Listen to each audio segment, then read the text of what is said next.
Je vais rappeler ici comment on résout un problème de comparaison. Alors, ce sont des problèmes qu'on fait très peu à l'école primaire. C'est pourquoi aujourd'hui je vous propose mon propre fichier avec des problèmes de comparaison, mais attention, pas seulement des problèmes de comparaison, ce serait trop facile.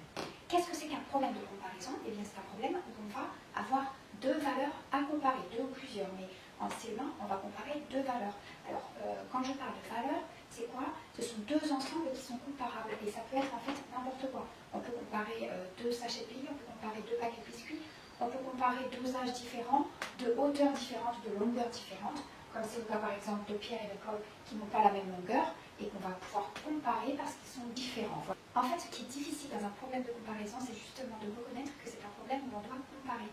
Alors, comment est-ce qu'on peut reconnaître qu'il y a une comparaison? D'abord, on lit bien l'énoncé et on essaie de le comprendre, bien sûr. Et ensuite, on essaie de se faire une image mentale, c'est-à-dire dans la tête, du problème. Et si on n'y arrive pas, eh bien, on prend une ardoise ou un papier et on va faire un dessin de la petite histoire qui est racontée dans l'énoncé. Ensuite, on observe bien cette histoire et dans un problème de comparaison, eh bien, j'ai deux valeurs, elles sont différentes. Et puis, je les compare pour trouver quoi? Soit pour trouver la différence entre les deux valeurs, soit pour trouver la grande valeur quand je connais la petite valeur, ou la petite valeur quand je connais la grande valeur. Quand j'ai réussi à déterminer que je devais comparer, que j'avais un problème de comparaison, je le schématise comme ceci. Alors là, c'est la schématisation selon la méthode de Singapour que mes élèves suivent, donc ils ne vont pas être perdus. C'est une schématisation qui est très logique, comme vous allez le voir. On va faire deux barres qui correspondent aux deux valeurs, une plus grande, une plus petite, peu importe que ce soit proportionnel.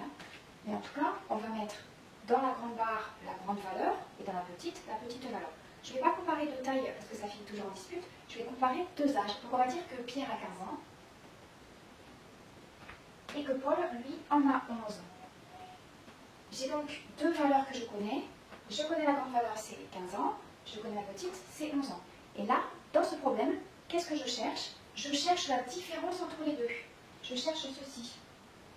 Alors, si vous êtes super doué en dessin, vous pouvez faire une accolade. Voilà ce que je cherche la différence entre les deux. Quand je cherche une différence entre deux valeurs, eh bien je fais une soustraction, qui est vraiment l'opération de la différence.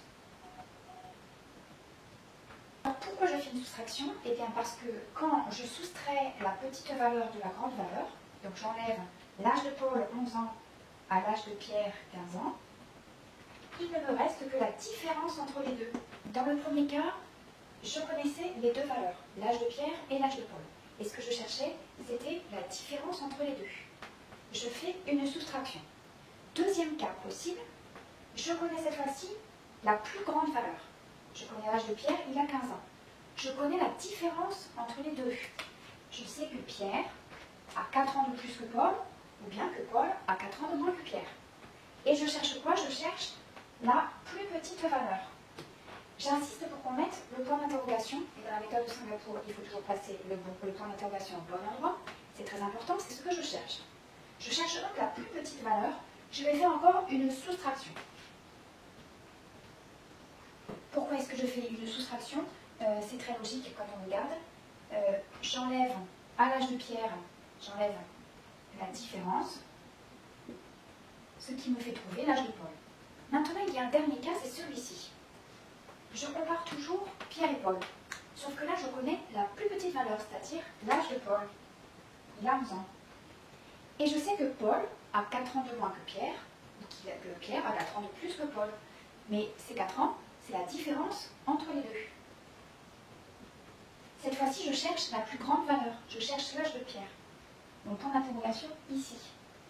Quand je cherche la plus grande valeur dans une comparaison, eh bien là, je ne fais pas une soustraction, je fais une addition.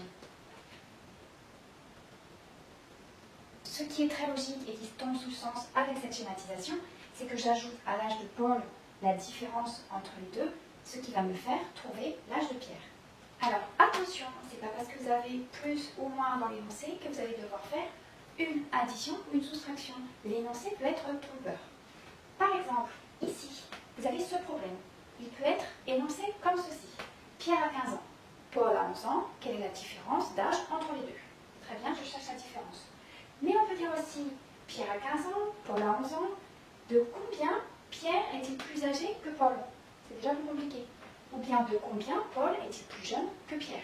Un problème de ce type-là, il va pouvoir être énoncé de plusieurs façons différentes. Pierre a 15 ans. Il a 4 ans de plus que Paul. Quel âge a Paul? Ou bien Pierre a 15 ans. Paul a 4 ans de moins que Pierre. Quel âge a Paul? Donc vous voyez que l'histoire de plus et de moins, c'est très trompeur. Et enfin, ce problème-là, c'est pareil, c'est très compliqué. On peut dire Paul a 11 ans, Pierre a 4 ans de plus. Mais on peut dire aussi que Paul a 4 ans de moins que Pierre. Paul a 11 ans, quel âge a Pierre? Voilà pour les énoncés. Je m'adresse maintenant aux parents qui font travailler leur enfant à la maison. Il est fondamental de le faire réfléchir sur l'énoncé du problème. Il doit pouvoir reconnaître d'abord une situation de comparaison. Donc c'est la première étape. Et à partir de là, il doit pouvoir dire quelle est la grande valeur, quelle est la petite valeur, quelle est la différence entre les deux, et ce qu'il sait déjà et ce qu'il recherche.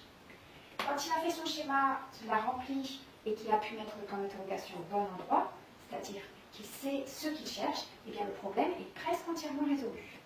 Voilà, chers élèves, j'espère que cette vidéo vous aidera à résoudre les problèmes de votre nouveau fichier. Si vous avez des questions, surtout n'hésitez pas à me les poser et j'y répondrai. Pour les élèves de CE1 qui m'écoutent et qui ne sont pas mes élèves, si le fichier vous intéresse, vous pouvez le trouver sur mon blog à l'adresse qui s'affiche en bas de cette vidéo. Je vous remercie, à bientôt!